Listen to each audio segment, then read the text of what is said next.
Today marks 1700, 7th day of day lessons, day reflections. And today I will speak about the thing that really I need to heal. I was reflecting about one topic just because I heard one very short video on Facebook, and it really caught my attention. Is that somebody's grief is suspicion. What I mean by that is that when you really meet something kind and you never experienced before, kindness, you will be extremely suspicious of it. If you always experience house, disrespect, or anything that is negative. That means when you experience something that is actually good, something that is how it's supposed to always be, you experience suspicion. And I found myself in that position that I found myself suspicious of a good thing. And I didn't realize that. I was thinking, what's going on? Why do I feel suspicion? Why do I question, even though there's nothing to question? And such an interesting thing, and I think that there's more people when you really have experienced negative environments. I think that could be some grief that you need to go through. As I said, that you can potentially become suspicious and self-sabotage the things, good things. And I realized that for a long time I had a lot of things self-sabotaged. Even when I think about intimate relationships, when sometimes when I used to see calmness, peace, presence, I was not attracted to it because in my mind there was no such a thing. So it was not relatable. But now when I have peace, content, joy, and bliss, now I see relations differently. And it's interesting that I still at a lot of times when I think about kindness and all the presents, I still feel suspicious. And I still think that there's some kind of house behind it. And I will need to heal it. This is my journey that I will need to make. But I think that's start to become aware of your emotions or feelings around good things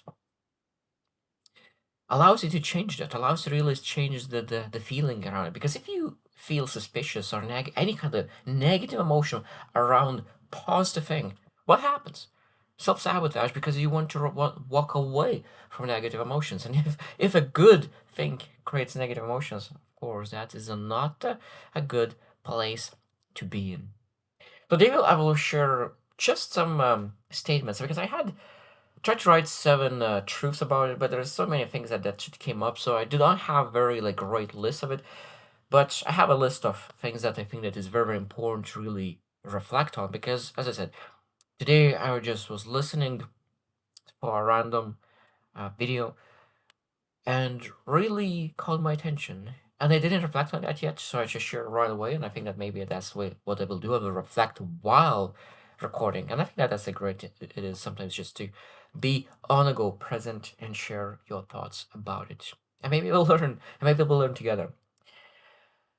So first one is that when someone has been hurt enough times, kindness stops feeling safe. And that's exactly what I was saying. That when we have been hurt for so many times, we start to attach certain things as not unsafe. But if you experience, for example, kindness for a short period of time, just to put yourself in a house after our kindness leads to something that is terrible and or a storm, of course, at some point, now you attach, okay, kindness leads to house. So if it's kindness, that means that is unsafe. So I walk away from kindness because I don't want to really move to the house.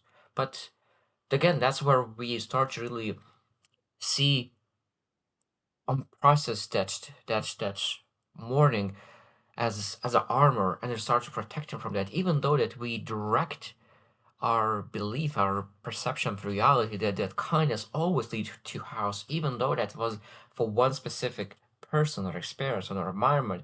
So we start to believe that this one experience is actually how everything is.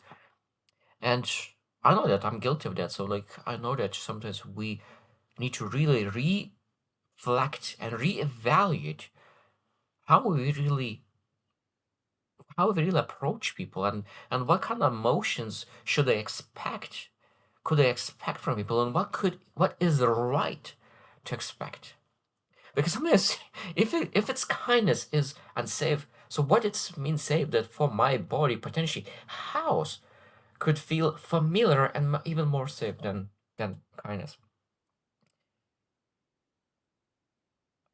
So if goodness is makes you uncomfortable, your nervous system may associate care with danger.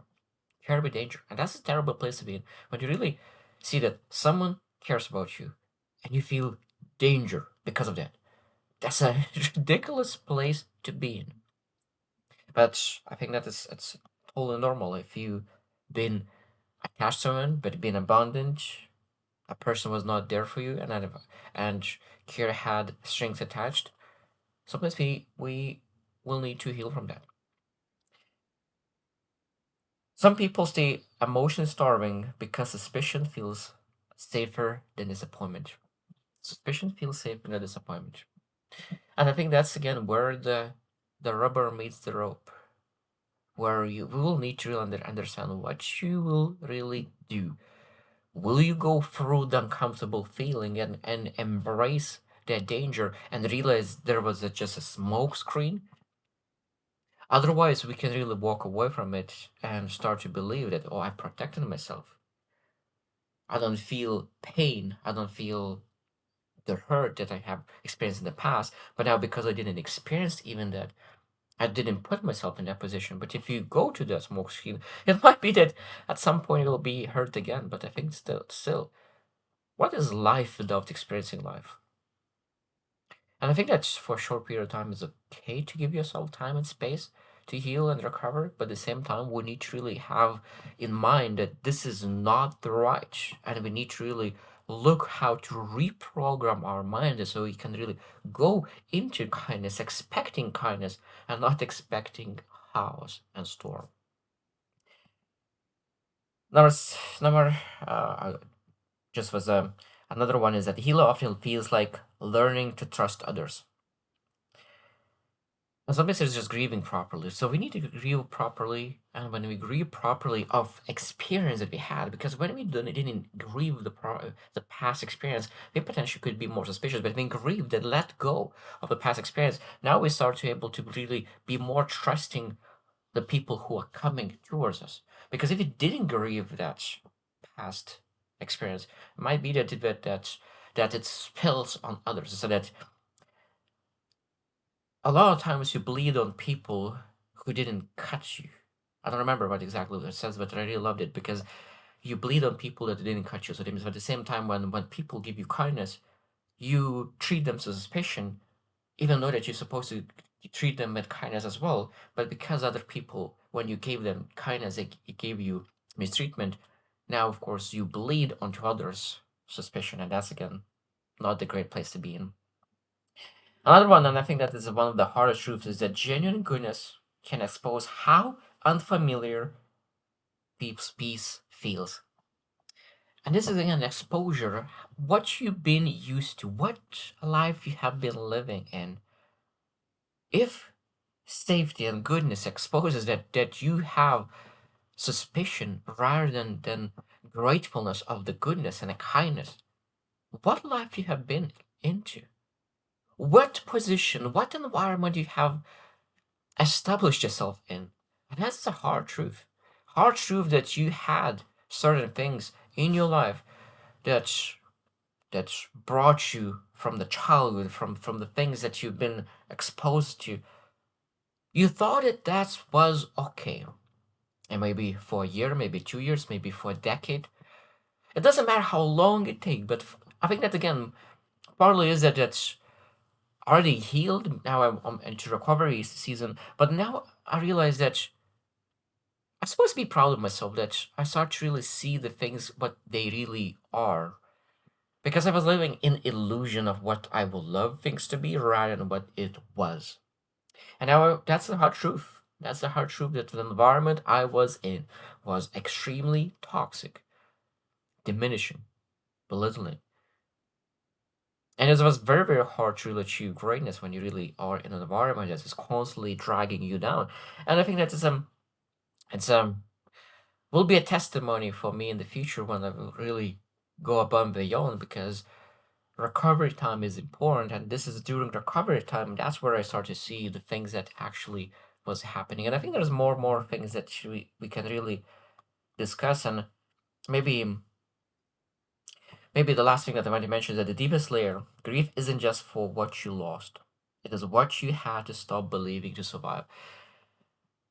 That means that might be that we used to believe certain things, but those things was mistreated, or the reality was not meeting with our expectations. And sometimes rather than really changing our reality, we start to really believe in changing expectations. And that's a terrible place to be in, even though that expectations was just bare minimum.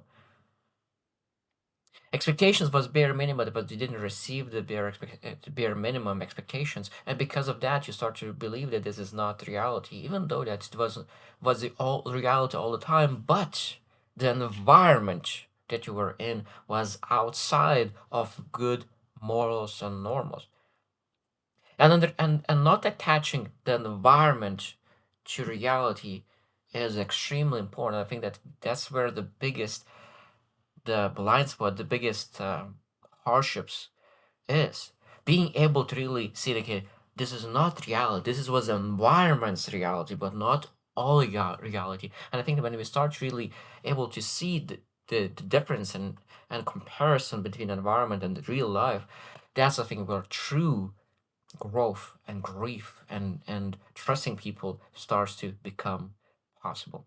So I hope you reflect. This is again, this is a topic was not something that I was ready to discuss yet, but at the same time, I think that's a beautiful thing because I am learning how to really accept kindness